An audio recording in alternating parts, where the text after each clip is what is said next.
Hi everyone, welcome to Ms.C's reading time. Today we're going to be reading Whoever Heard of a Flying Bird by David CunLiffe. Living on an island in the middle of the sea, Pip and all the other birds relaxed beneath their tree. Her flock stayed on the ground. They never thought to fly. It sounded so ridiculous. They didn't even try. They lived there in the dirt, eating seeds from off the ground or fruit that fell from off the tree, all squishy, old, and brown.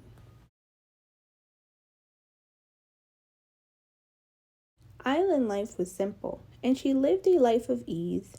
Yet, Pip still yearned for something more than life beneath the trees.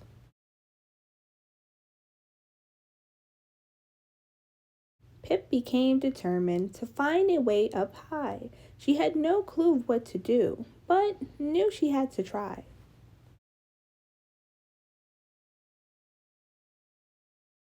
Pip started with the basics, something never tried before, and aiming for a piece of fruit, she jumped up off the floor.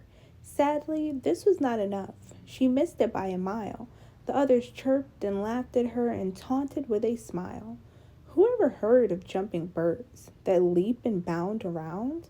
There's no such thing as jumping birds who won't stay on the ground. Pip was not a quitter, and she had another plan. She took off running in a dash, and up that tree she ran. Although she sprinted quickly, her tactic did not work. The others seemed amused by this, and looked on with a smirk. Whoever heard of running birds? Running up a tree? There's no such thing as running birds. The others squawked with glee. Pip was not quite finished. There were still more things to try. Next, she tried to flap her wings to reach the branch up high. She flapped and shook her wings and spun and danced around, but nothing changed, and there she stood, feet firmly on the ground. Whoever heard of flapping birds? Flapping up and down? There's no such thing as flapping birds. You're silly like a clown.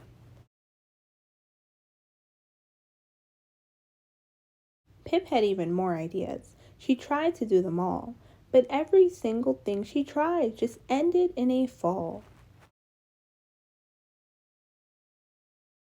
That night, she took a walk and found a place to sit. She thought, this feels impossible. Maybe I should quit. While sitting there alone, a firefly flew by. Pip was just amazed to see a bug could fly so high. A feeling then came over her. She had to try once more. She knew it did not matter that no bird had flown before. She barely slept a wink that night. She rose before the dawn, then waddled slowly to the tree as all the birds looked on. Pip began to flap her wings, then took off with a dash. She made it pretty far this time, but landed with a crash. Whoever heard of flying birds, like clouds up in the sky? Don't you know there's no such thing? We just aren't meant to fly. She thought of all her failures, and she thought of all she'd learned. She looked at all the lumps and bumps and bruises that she'd earned. She stood back up and dusted off. A tear was in her eye. She clenched her beak, and Pip resolved to give it one more try.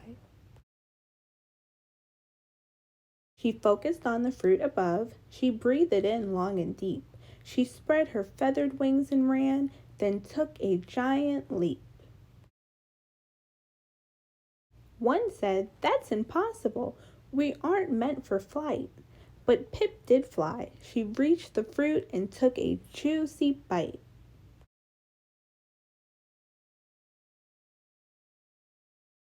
One by one, Pip took each bird and showed them how to fly. No longer stuck down on the ground, their home was now the sky. Thank you for listening to Miss C's Reading Time. Please make sure to like and subscribe for even more amazing books that are going to be read.